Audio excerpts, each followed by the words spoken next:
Dopo il clamoroso successo del suo precedente lavoro La bambina dell'eclissi di luna, la libreria La Bassanese, con il nuovo appuntamento della Perilibro, ha presentato un'anteprima assoluta, il nuovo libro della scrittrice Anna Maria Dal Pozzolo, intitolato La ragazza che ricamava le stelle.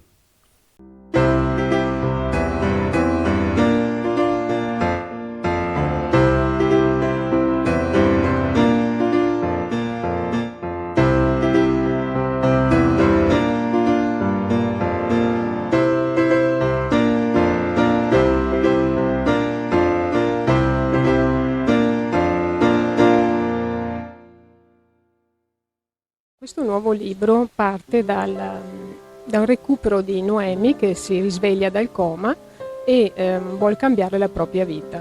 E non solo cambiare la propria vita, ma anche quello che è il suo aspetto interiore. E decide di intraprendere un viaggio che in Africa con il suo fidanzato a scoprire un nuovo mondo. Noemi comunque prima di iniziare il viaggio deve recuperare la forza fisica perché è appena uscita dal coma e ha bisogno di recuperare la forza fisica ma anche quella spirituale interiore.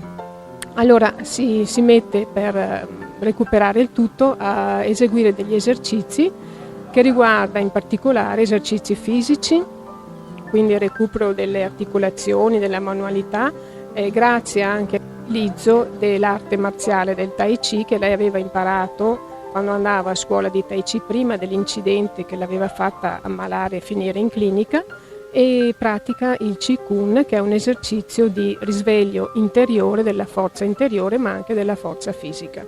Poi si ricorda gli insegnamenti del nonno che gli aveva insegnato a come affrontare i problemi nella vita e ad avere forza e coraggio nella vita, e quindi ne fa tesoro.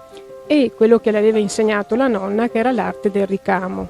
Riprende a ricamare perché è convinta che col ricamo può acquisire sia manualità ma anche un recupero nell'arte del ricamo della forza interiore, perché il ricamo diventa meditazione.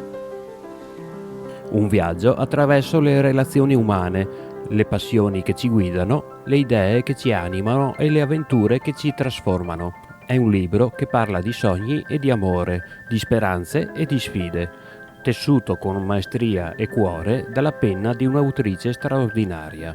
Questo è il sequel del primo libro, perché nel primo libro la storia parte che Noemi è una bambina e poi cresce, man mano che cresce fa un sacco di esperienze, affronta difficoltà e poi succede questo incidente che la rende priva di movimento e resta inferma per 2 anni in coma. Questa è la continuazione dove c'è il risveglio, dove inizia a riprendere a vivere e vuole cambiare completamente la sua vita e trasformarla in qualcosa di utile anche per gli altri. Infatti tutto il cammino che fa è per un cambiamento, cioè lei diventa il cambiamento, lei diventa la persona che cerca di aiutare gli altri nel suo cammino. Infatti poi aiuterà anche a ritrovare una persona che è stata per tanto tempo scomparsa.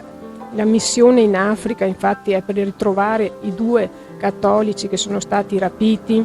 C'è quindi una evoluzione di tutta la sua vita in questo nuovo libro. Sono romanzi, anche quest'ultimo, ma possiamo anche dire che possono essere un aiuto per chi legge. Certo, è un aiuto molto importante per chi legge, perché in ogni capitolo c'è una parte di verità, una storia vera che viene raccontata. C'è quindi anche una riflessione, una morale e un insegnamento.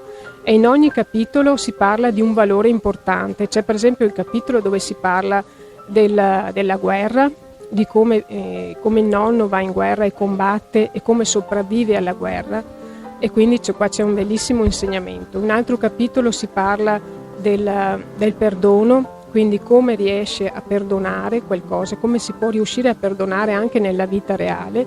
In un altro capitolo c'è l'aiuto, quindi come si può riuscire a imparare ad aiutare gli altri e ad aiutarli proprio nei giorni nostri che c'è tanto bisogno d'aiuto.